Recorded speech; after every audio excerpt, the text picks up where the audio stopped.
बात क्या बात।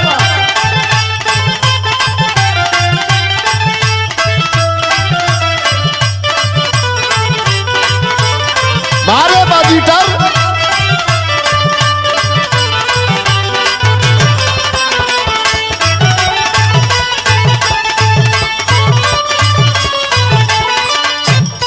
जिया।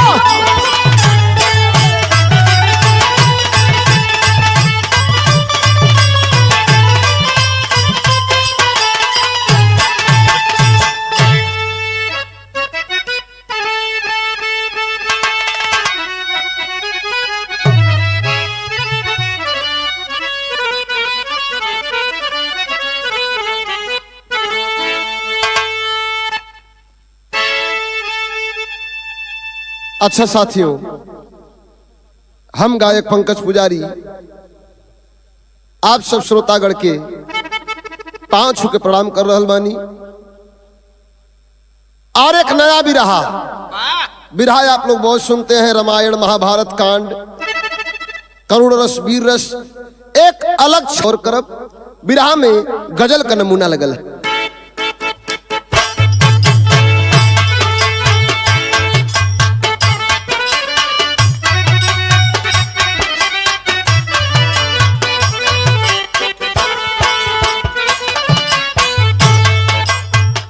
वह गजल का नमूना बा।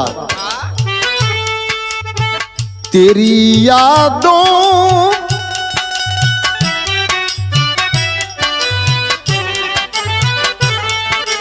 तेरी यादों के पल ना हो जुदा, एहसास किया मैंने।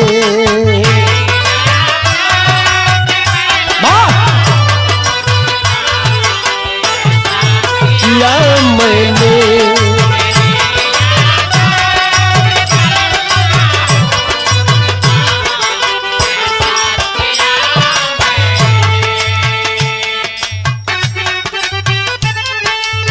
तेरी यादों के पल ना हो जुदा, एहसास किया मैंने। तेरी खुशबू जहां महके वहां तक याद किया मैंने। तेरी खुशबू जहां महके वहां तक याद किया मैंने।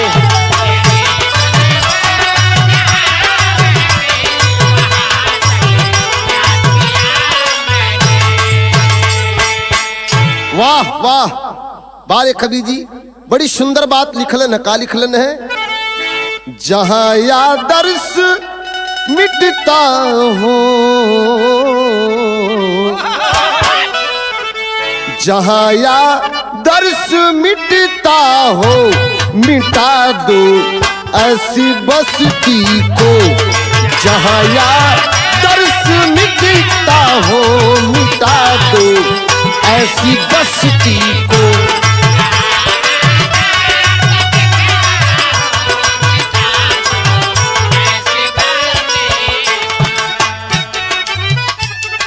जहां यादर्श मिटता हूं, मिटा दो ऐसी बस्ती को। जहां जलती हकीकत हो, जहां जलती हकीकत हो, जला दो ऐसी हस्ती को। जहां वाह वाह, अरे वाह,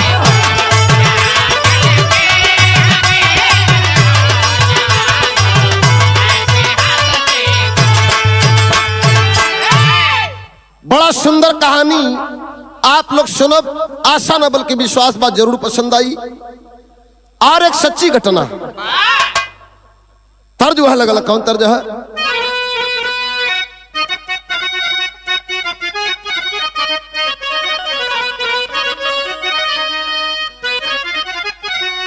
कि हंसी हंसी बनावा,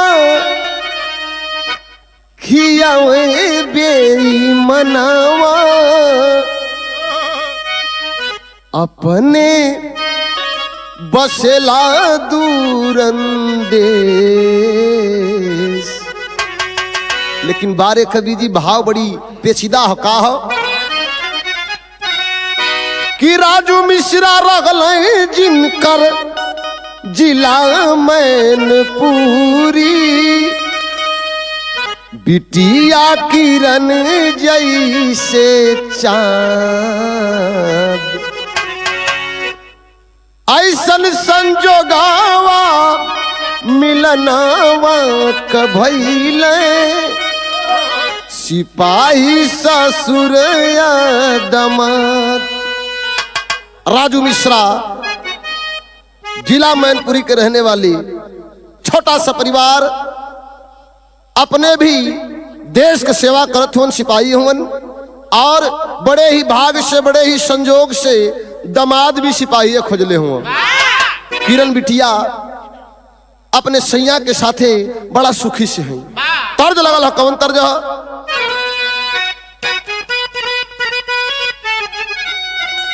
कि आग लग सैया तुर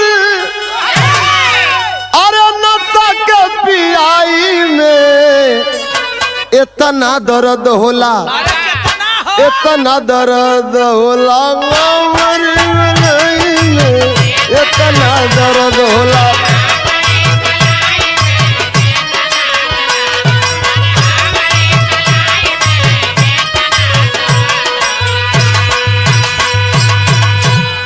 लेकिन भाव है समाज बदे समाज के लोगन बदे एक संदेश भी है। क्या है हथिया दहेज का बनल ना प्रीत डोरी से सदवा बिछो भइल अरे चदवा बिछो भइल अपना चकोरी से।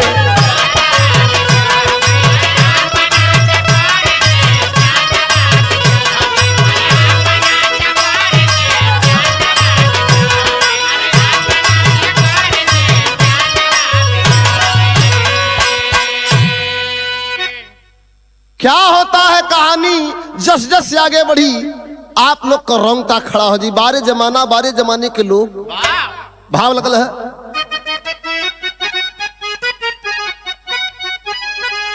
देखिए शराब की क्वालिटी क्या है। पी के शराब रोज रमेश घर आवे अब मारी मारी किरण के पापिया सतावे।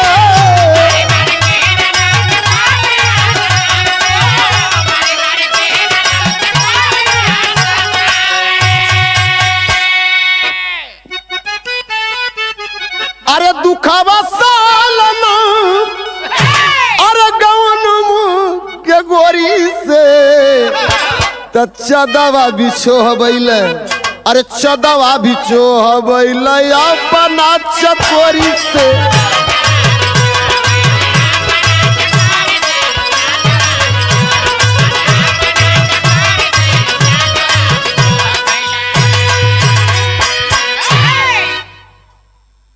सिपाही था लेकिन शराब का शौकीन था और प्यारी सी सुंदर सी गवने का दुल्ही हुई किरण।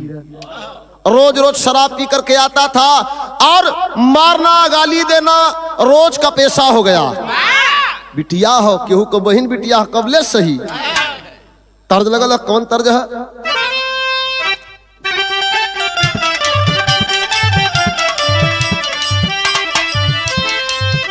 नैहर में रच के मछलियां बनवलू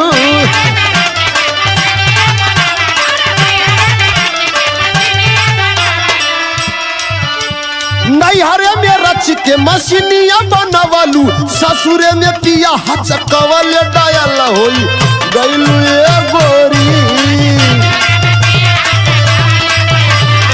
अरे जिया जिया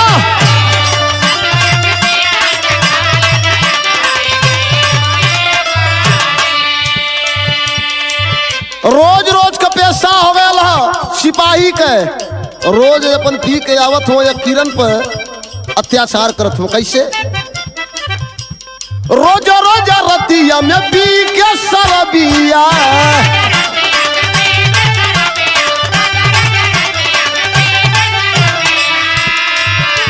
रोज रोज रतिया में पी के शराबिया, संगवा में लेके चार सतिया दुआरे अइलन सखिया ये हरी।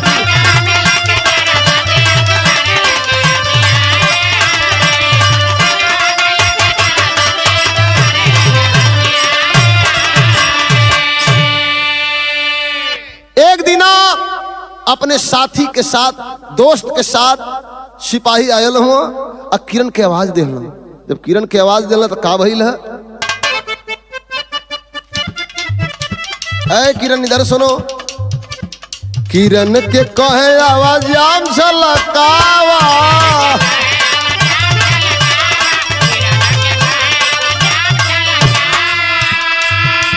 पहले से पिया हुआ है और दोस्तों के साथ घर पे आता है और किरण को बुलाता है और बोला पानी गिलास चखना की व्यवस्था करो। क्या बोला?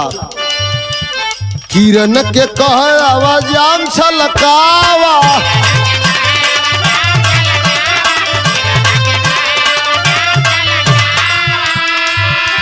रमेश किरण का पति बोल पड़ा जो सिपाही है उत्तर प्रदेश पुलिस। क्या बोला?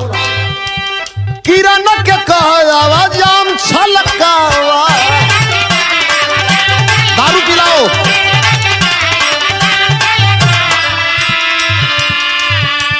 सथियन के अपने हाथ से पियावा,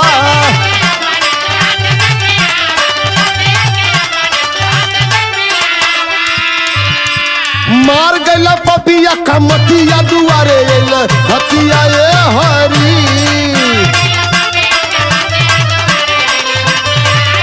मारने लगा,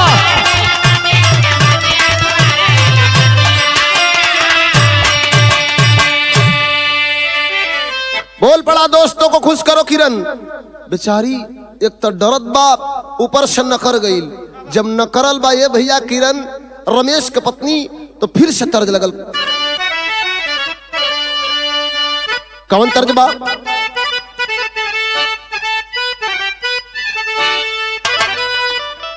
कि मुंगारी से मारी मारी देहिया देला दूर, अरे देहिया देला दूर, जहिया मारेला, जहिया मारेला तो मछरी खिलावेला जरूर।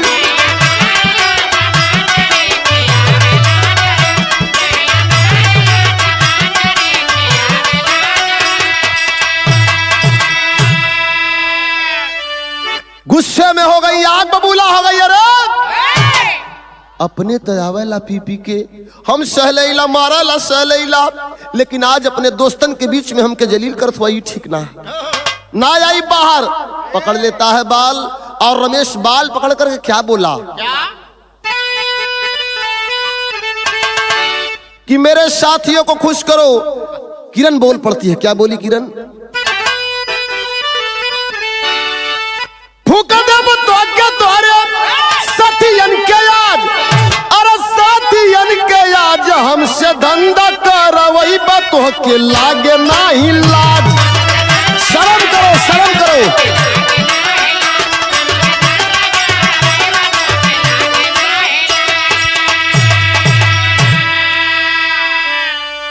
अरे अपने तो जलील करेला का, हमके कोठा पे बैठा देबा, दारू वाली हई धंधा पे बैठा देबा। रोने लगी।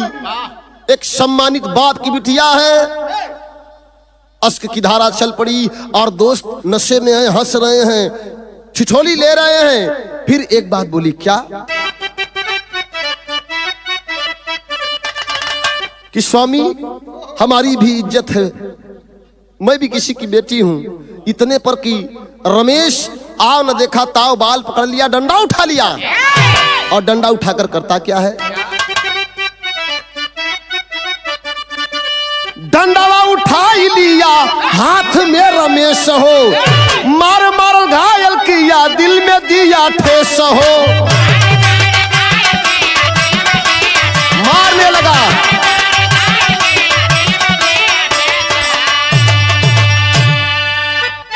गुस्से से निकाल दिया घर से आज, अरे उसको घर से आज हमसे धंधा कर वही बतो के लागे नहीं लाज। शर्म करो, शर्म करो।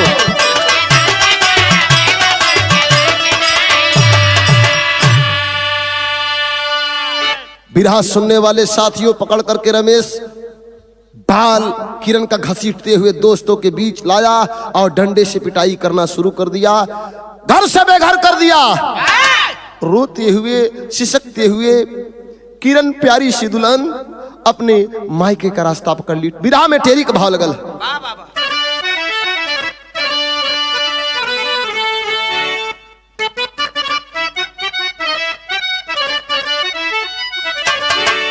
शेनुरवा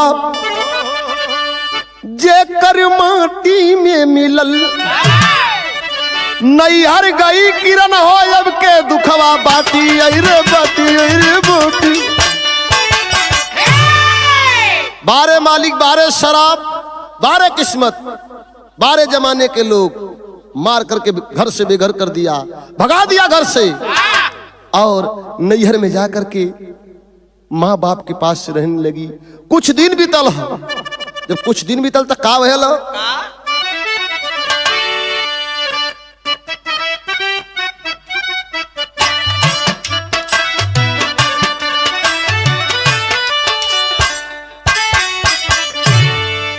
माई से बाबू से रो रो करके कह रही है क्या?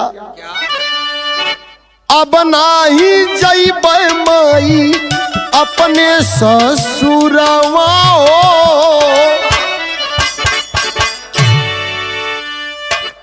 दुखी है, दिल में दर्द है, एक अबला है, लाचार है, जिसका सिंदूर ही उसको घर से बेघर कर दिया, केवल मात्र शराब के चक्कर में। रो रही है क्या? अब नहीं जइबै माई अपने ससुरवा हो, बल्कि माहुरवा लेबै खाय हो।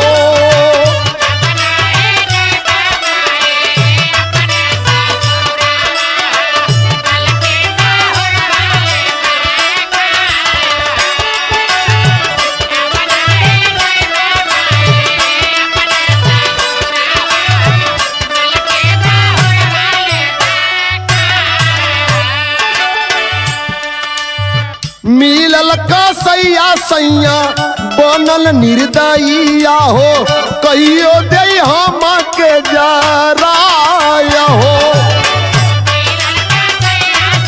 जला देगा, मार देगा, डर है माँ। माई सरोद बा किरण।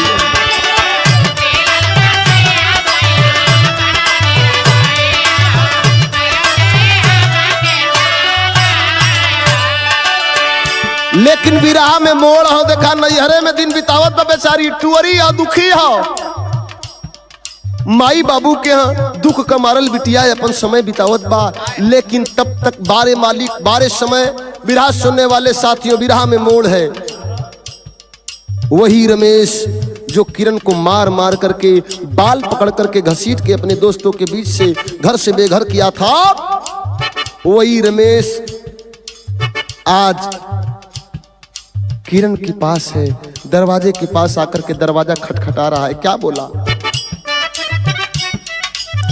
कुछ दिन बाद फिर से रमेश आई गईल, कुछ दिन बाद फिर से रमेश आई गईल, मांग विदैया सर झुकाय हो। आकर के दरवाजे पर माफी मांग रहा है।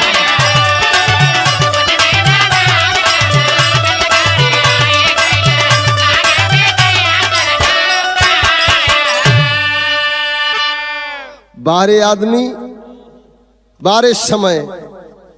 एक समय रहल कि किरण के मार मार के दोस्तन के बीच बेइज्जत करके घर से बेघर किया था। आज वही रमेश आकर के ससुराल में पत्नी के देखा था और पत्नी को देख करके ससुर के पास गया। ससुर हूँ, दुनिया हो, शर्म लाज हया, आंख से आंसू गिराने लगा कि पिताजी, बाबूजी, क्षमा कर दा, गलती हमार रहल, किरण का कोनो दोष ना। ससुर भी समझौलन कि बिटिया हो प्रेम से रखबा, प्रेम से रही, जैसे रखबा वैसे रही। अगर एकर गलती है तो तू कहा, लेकिन यहाँ रमेश आपकी गलती है। रमेश से अपनी गलती को माना और क्षमा मांग करके विदाई करवाया। जब विदाई करवले वहां तो तर्ज फिर लगल।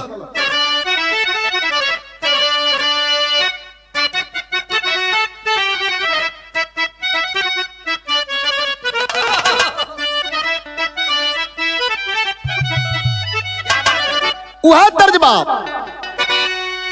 नई झूलनी के छैया बलम दोपहरिया बिताइला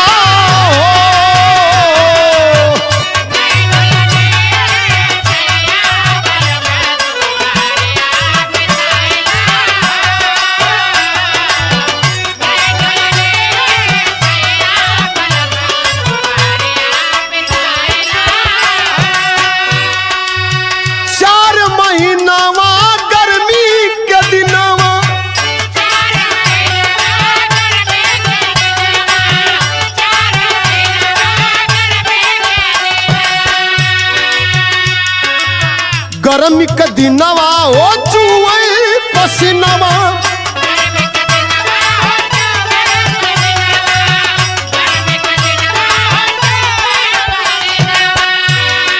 चुए ना दे पसीनवा गोरी हम बेनिया डोलाई देबो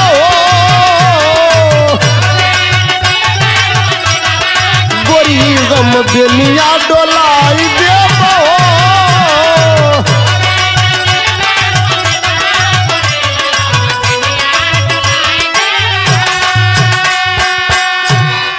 विदाई करवा के ले जाए लगलन, लेकिन बाप बाप होलन। किरण के पिता भी सिपाही हैं और दरवाजे पर खड़े हो गए।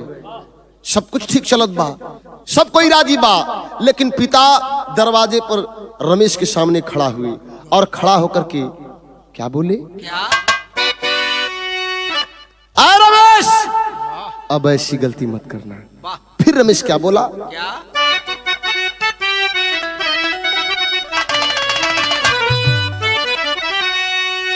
हमसे भइल बा नादानी, क्षमा करिए बाबूजी गलती हो गई, हमसे भइल बा नादानी, पिता मोरी गलती भुलाई जाओ, अरे नादानी पिता हमर गलती भुलाई जाओ, क्षमा करिए।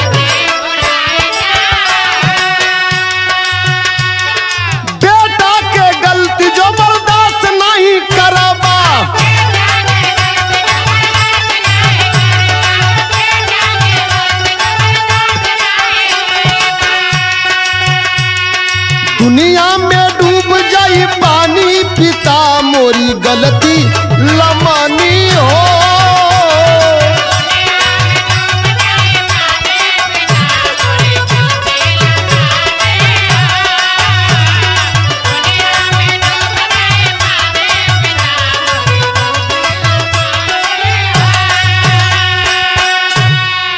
और मिसिर जी लोक लाज किरण के पिताजी गांव समाज सबकर मुंह देखे लगलन, बदनामी आपन ही होई तो कैलन का कहलन है, ऊंच नीच सोचन लगे हम श्री जी,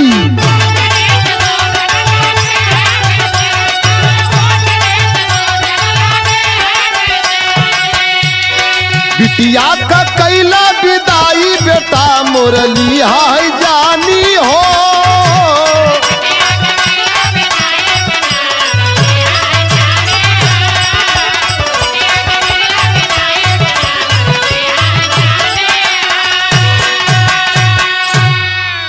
सामने खड़े हाथ जोड़ करके बोले बेटा अब गलती ना, इतना बोले हैं और हंसी खुशी विदाई हुई। किरण रमेश के साथ चली गई, विदा हो गई, लेकिन आल्हा का भाव लगल का भयल है,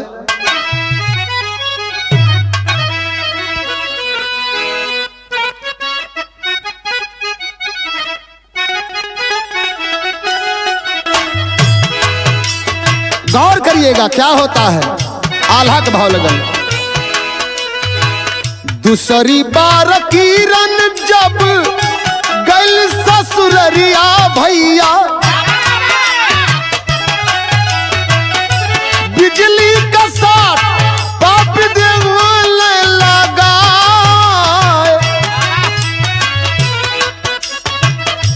पगली बनाई के जरिया में छोड़ल बाबू, मिसिर जी कमित देहला घरे पहुंचा,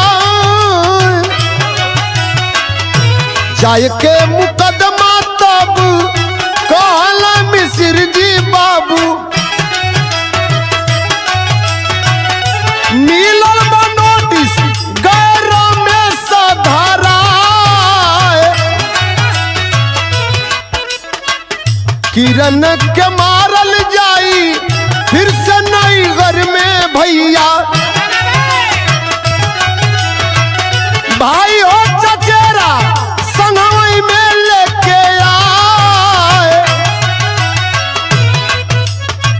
राजू मिश्रा रहला वो दिन रात ड्यूटी पे भैया, किरण का बहिन गुड सेवा कैलिया,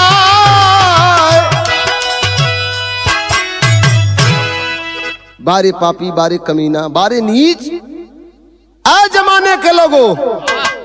दूसरी बार बाप के जुबा पर बेटी विदा हुई थी और फिर से वही कृत्य, रोज का काम, रोज पीना, रोज मारना शुरू। बिटिया लाजन के उस ना कहे, एक दिन इतना नशे में हो गया कि किरण को बिजली से झटका दिलवाने लगा, करंट लगा दिया शरीर में, पागल सी हो गई, बेजान सी हो गई और हाथ पकड़ करके बाजार में छोड़ दिया। कब वो दुकान पे कब वो ये दुकान पर, पागल से कैसे कहे बारे बेटी, किससे कहे किससे रोए, अपना दुख किससे बांटे। मिसिर जी दरोगा जी जो रमेश के ससुर जी थे, उनके मित्र मार्केट में घूम रहे थे, अचानक नजर पड़ी, अरे ये तो फलाने का बिटिया बा। और करीब गए और पास गए, जब पास में गए तो पहचान गए, आंखें भर भर आ गई दोस्तों। फूल सी बिटिया, सुंदर सी बिटिया, पागलों जैसा भेष बना करके बाजार में ये दुकान वो दुकान घूमत बा। आए हैं और मिसिर जी के साथ मिलकर के रिपोर्ट लिखवाए थाने में। जब रिपोर्ट लिखवाए, सिपाही लोग गए और रमेश को पकड़े। जब रमेश को पकड़े, जेल से छूटा। जब जेल से छूटा है, मन में क्रोध है, जोश है कि बदला लूंगा, मारूंगा जरूर, और इस बार जान से मार दूंगा किरण को। रात को घर पे आते हैं रमेश और रमेश का चचेरा भाई घर पे आए। संजोग से वह दिन मिसिर जी, सिपाही जी घरे ना हुआ, रात की ड्यूटी पर हुआ।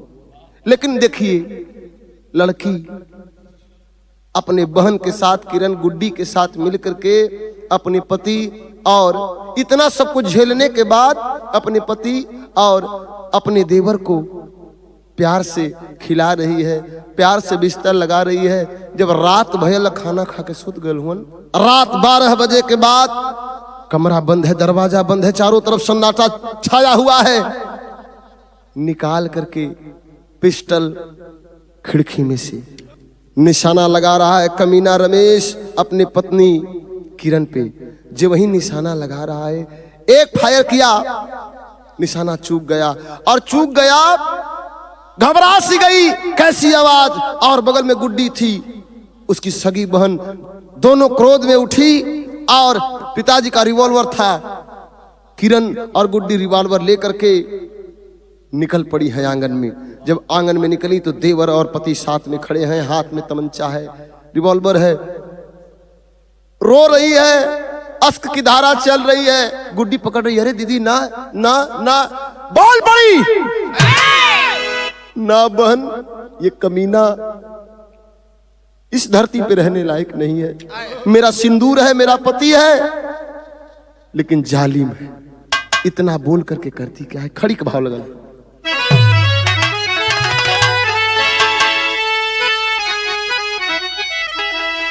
रात के अंधेरे में दुल्हनिया चलल, ओई कमीनावन के सिनवा पर गोलियां चलल।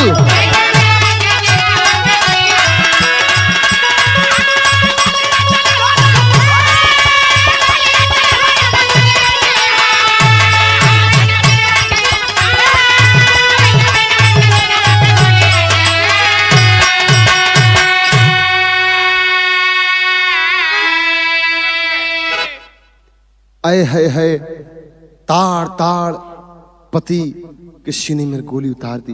हाथ कांपत बा, रोवत भी बा। एक तरफ अपन सिंदूर पूछत बा दुल्हन, एक तरफ अपना सिंदूर पोछ रही है, रो रही है, हाथ भी कांप रहा है। रिवॉल्वर नीचे गिर जाता है। फिर से रिवॉल्वर उठाती है देवर और गुड्डी जो किरण की सगी बहन है कि अब क्या करेगी।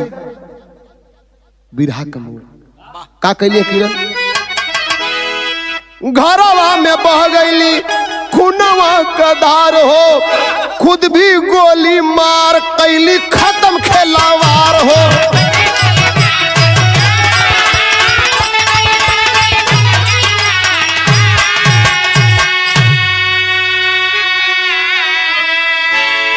किसको मुंह दिखाऊंगी, समाज में कहां खड़ी होंगी। सिंदूर पोंछ करके उठाती है नीचे से रिवॉल्वर, फिर घबराई सी हुई है, डरी सी हुई है, सहमी है, लगा करके निशाना फायर कर देती है और इस दुनिया से विदा हो जाती है। खुद को गोली मार ली, खुदकुशी कर ली। तो आखिरी भाव है, हाय रे दहेजवा तोर बलिया चलल, वही कमीनामा के सीनावा पर गोलियां चलल।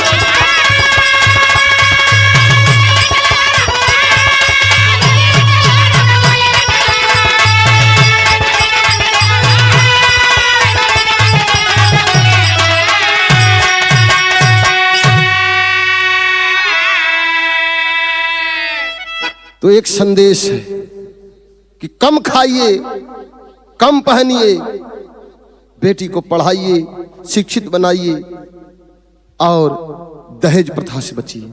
न दहेज लीजिए न दहेज दीजिए। विरासत समाप्त खानदान के परचबा। तो गुरु बिहारी गुरुपत्तु गुरु कहाँ अक्षय बर ज्ञानी, पारसनाथ भगवान पाल संग प्यारे लाल जी ज्ञानी। सनुरवा जकर माटी में मिलल, पंकज कवि चंद्र